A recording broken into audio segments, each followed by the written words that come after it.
Warning, this podcast contains spoilers.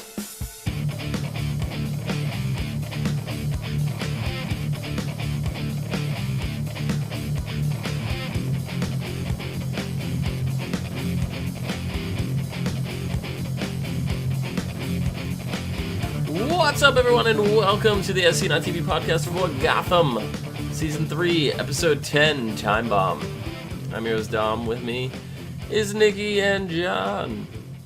Hello. How's it going? Pretty good. Can't see. You can't see? I literally can't see right now. Why not? Because I went to the eye doctor and I got my eyes dilated and everything is blurry and overexposure to light and I feel like I should be hissing in the corner going What you should do is you should turn the light on full blast right now. No, I mean, usually the lights would be on full blast, but it's not gonna fucking happen right now. So, were you able to keep your eyes open long enough to watch this episode? Well, thankfully I watched before I had to go get my eyes dilated. There you go. There you go. So what'd you guys think of this episode? It was okay. It wasn't as good as the last one. No. Last couple were, but That's true. This one actually really interested me more than the last ones for some reason. I think it's more of the court. Like, I've been waiting for the court, and we got like 2 episodes of the court in the last, or two times they showed up in the last 9 episodes, and here we are, episode 10, and we got more Court of Owls, I feel, than we got in the last 9 episodes. It's crazy. yeah, that definitely. I've really found the Barn stuff really interesting. So, Yeah. Now that story's sort of settled down for now, I guess I kind of miss it. So, I mean, is it settled down? I don't think so. Like, what Well- did we just find out about Mario? Well, she's got the rage. yeah, but that's Mario getting, infected by Alice's blood, not Barnes being all Justice Crusader and stuff. Yeah, it's still like the same. It's all connected, Of course So, it is. It's just that we were really looking, because Barnes had been like one of those characters that just was there and being useless, and then all of a sudden they did that to him, and it was just like he's super duper interesting now. Yeah. And now he's gone. Yep. But I don't know. It's really cool because we hear early on in the episode that when Lee and Mario are sitting down with Falcone and they're having dinner, that they're talking about the virus that Barnes was infected with, and that in retrospect there were some symptoms, but there's stuff that they could hide. But the GCPD has come up with a series of tests that can find out if someone is infected. And now Mario has that knowledge, and he's infected. So it's only a matter of time, I think, before he takes that out on Lee. Yeah. That and if he were tested in a very he's way too far gone now to yeah. So wait, I don't actually remember him getting infected. Do we know? No. No. We don't know we've how that happened, We've right? never seen that. No. We never saw how he got infected, so I'm sure that'll be happening next episode. I mean, because is that maybe his secret that the Court of Owls is mad at him for? Like he did something involving Alice's blood, or Maybe. I don't know. It could be. It could be. I don't really know. This could just be something to do with the Hatter, though. Like, he could have infected people in general, and Mario just happened to be a casualty of that. Mm. Yeah, I don't know. It's very strange. Like I think that's kind of cool because at least we have a little more mystery with the court, not just obviously the stuff going on with the key and what the hell's in the safe and all that stuff. But now we're like, how is Mario involved in all this? We know how Falcone's involved because he's a mobster. right. Yeah. He kind of has to be involved. Right. So.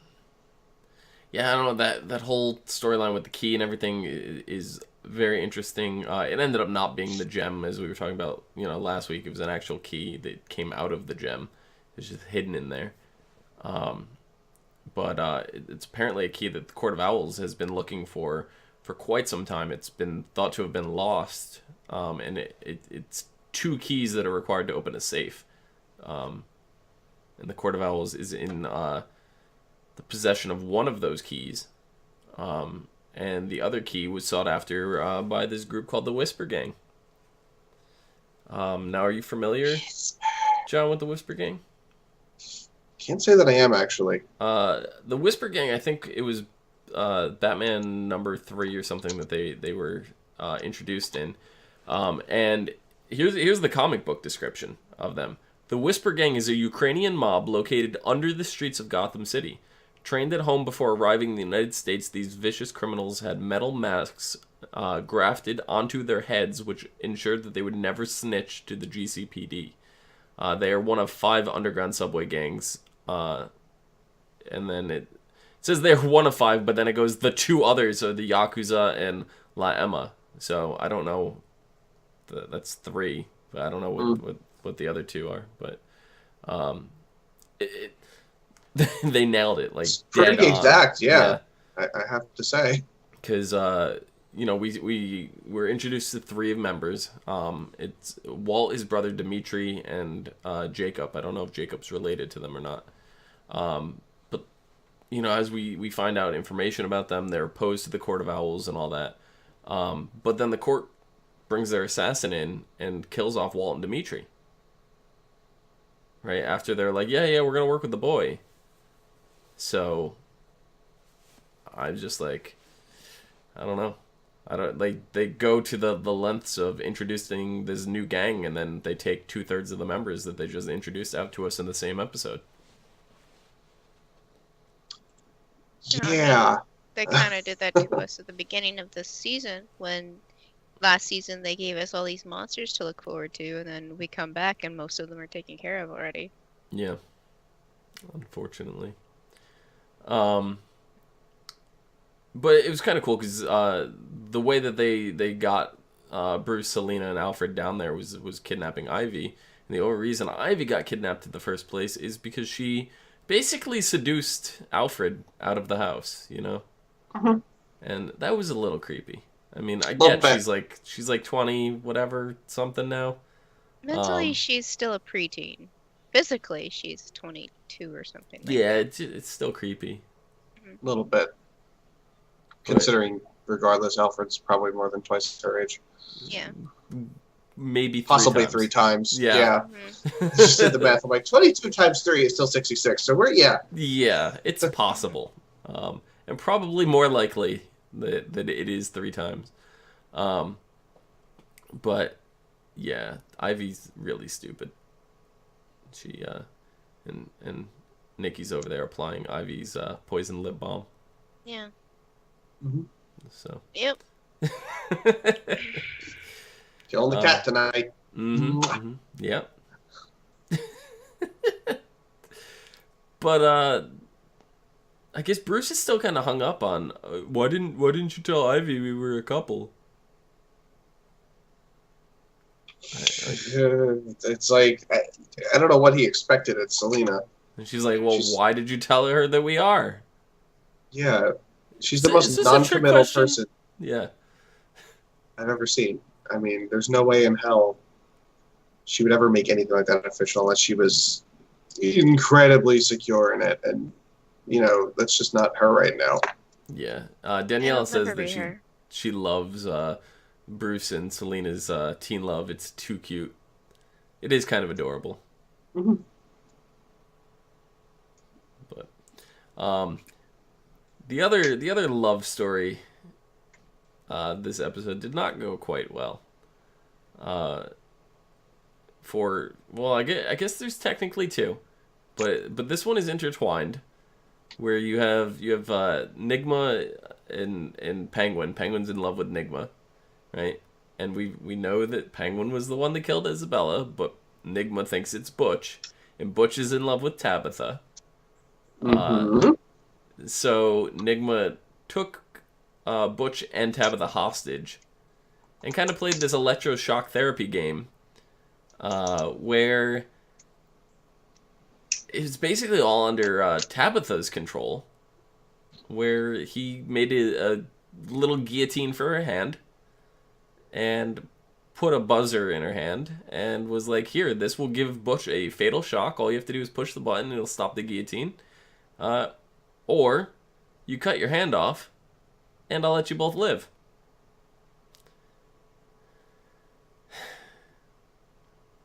And then you got Barbara in there trying to save the day. Yeah. But even before that, like, would you cut your hand off for, I don't know, like... For Butch? No. No, not for Butch, but for someone else. Dependent on the person. I guess. I mean, also depends on the hand. If it were my dominant hand, I'd be like, I'm sorry. I don't care who you are. It was her right hand. Yeah. It was her right hand. Chances are that's her dominant hand. Chrissy, yeah. Yeah. Mom, I love you. You picked the worst time to lag out, John. Mom, you're the best, but...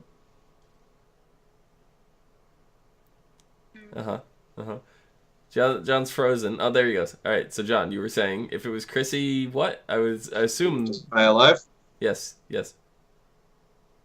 I mean, if it was Chrissy, I would chop my hand off, yeah. Yeah, your dominant hand? Yeah. I mean, so as anyone else, probably not. You wouldn't do it for me, John? Next question. Oh, John's face is gone. Yeah, I don't know. There's very few people I would just lose my right hand for. Yeah. In fact, I can count them on that one right hand. So, you know, I don't even need my full hand to count. Wow. Yeah. Yeah. That would be a child. I probably would just push the buzzer. I'd push the buzzer. I don't care. Couldn't. Sorry, Mom, but and the fact that she's sitting there like looking at her stub as it's like bleeding out, you know, like I couldn't do that. No. That shit gets cut off, I'm passed out right then and there. It's gone. Yeah. It's done. I mean, people handle shock differently. Yeah. So. I can handle everybody else's blood in the world completely fine. As soon as I'm bleeding, it's it. The world's over. You know? Can't do it. Somebody else loses a hand, I'm fine. I'll be sitting there like trying to sew their hand back on for them. I lose my hand, I'm out. I'm gone. Passed out. That's it. End of story. But, you know, luckily Barbara was close by. They're like, get that thing on ice, and she did. She put it in a bag of ice and brought it down to the hospital, her and Butch. So what are they gonna do? They're gonna reattach her hand now? Like, does that actually work? It can. But a whole hand is real hard. Yeah. Because it's like not...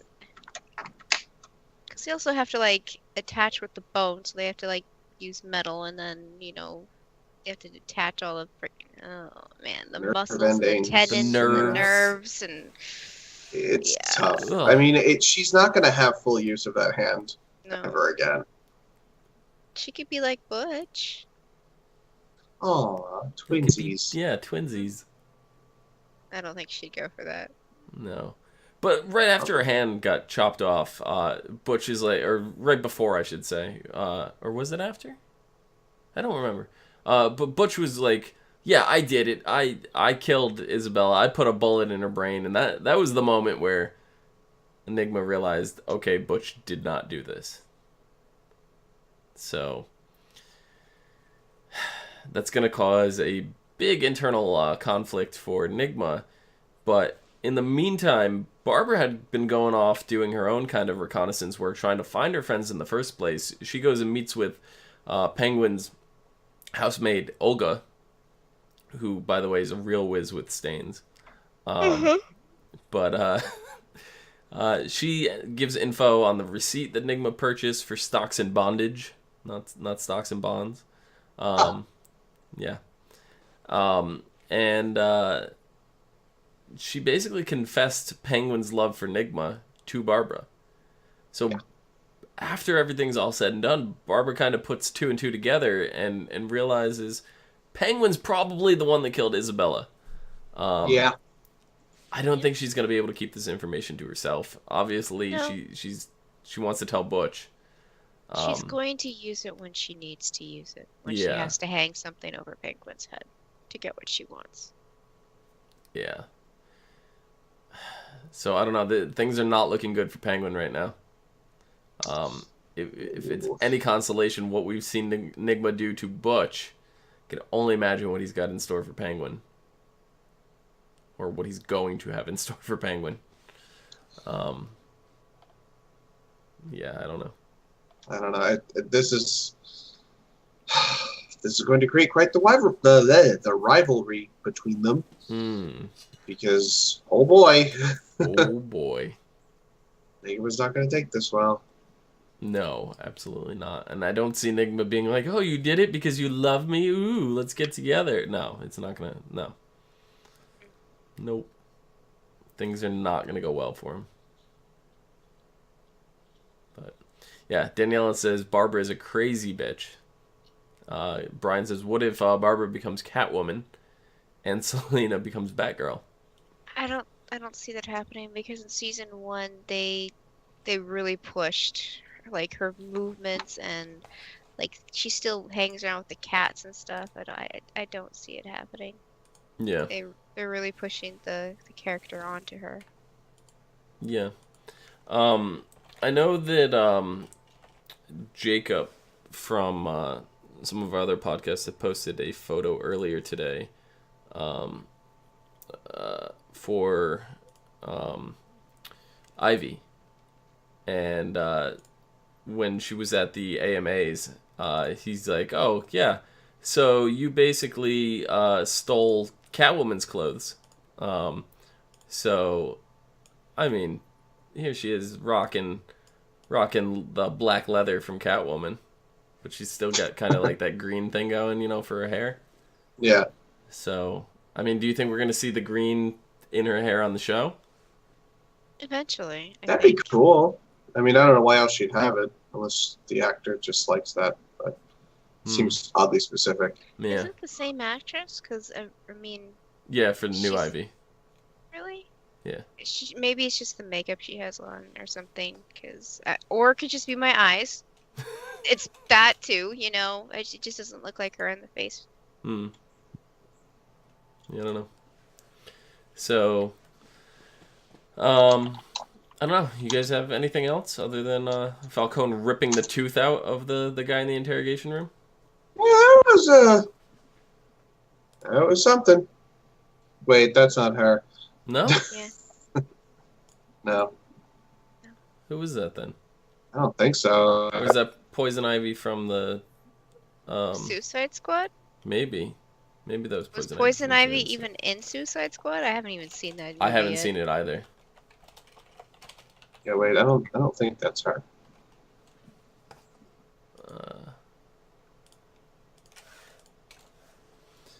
I don't know.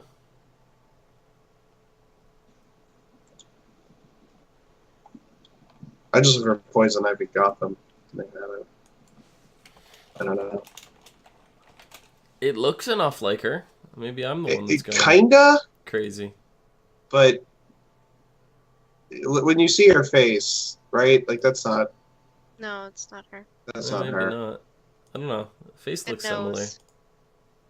Look at the nose. It's completely off. I don't know. Yeah.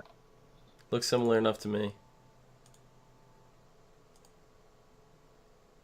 It is a Eyebrows mystery are like the we'll never same. solve. So I don't know. Yeah. I don't know. I saw that earlier and I was like, oh, well, that looks like Poison Ivy. So. maybe Whatever. not. Brian saying the assassin at the end of the episode was the guy in the mask supposed to be Nightwing. No. It's possible that he's like an evil Nightwing, or that's where Nightwing gets the mask from, or something. Well, Because it's a very similar mask to Nightwing. Here's a fun little tidbit. from the Court of Owls in the comics. Nightwing, like Dick Grayson, was supposed to actually be in the Court of Owls in the comic. So it's interesting that they've kind of made the mask very similar to his, but Dick Grayson's not old enough. So right. In fact, I don't think he's even born yet. No, but that might be like the pre-Nightwing. That might be where Nightwing gets the mask from. Yeah, kind of, you know, thing. So he had like freaking Assassin's Creed like hidden blades in his arms. That was awesome. Mm-hmm. He was really cool. Yeah. So, I don't know. All in all, this wasn't really a big story-driven episode. This was a very action-focused, orientated thing. But I do have to say one of my highlights for this episode was Barbara in the bondage shop. I thought that was pretty funny. I thought that was really funny. So, like, why would you have the locks on the demo model? Yep. You do that. Maybe because every once in a while he likes to get freaky. Demonstrated upon. Yeah. Who knows? I'll just say. Yep. Anyway, next episode, which I believe is going to be the mid-season finale, is called Beware the Green-Eyed Monster. As the virus begins to spread in Gotham, the laboratory that is developing a cure is compromised. Mario and Gordon face off before the wedding, and Selina meets an unexpected face, and Barbara comes to Enigma with information about Isabella. So yeah, we kind of see Gordon and Lee kind of lip-locking for a little bit there. But we kind of knew that was coming, and now that we know that Mario's infected, then it's really going to start bringing question into it, and she's, he's going to do something, she's not going to be able to forgive him, and da-da-da-da-da, and then they're back. She's run back with to Gordon. the gym. Yeah. So. And So then we find out... What? Is that her mom that she's going to be meeting, the unexpected face? It very well could be. Selena meets an unexpected face. It could be. Because I think we mentioned a few episodes back that they had casted. Mm-hmm. Yeah, her mom was casted. So. Yeah, so maybe. I mean, that would make sense if this is the mid-season break too, because that's a real good, cliffhanger to kind of end off until January or February, whatever. Especially since, even though her mom abandoned her, she's going to put a little bit more time into being with her mom than Bruce, and it's going to cause a little rift there. Yeah, absolutely. In fact, I think it's going to make them break up. So could be.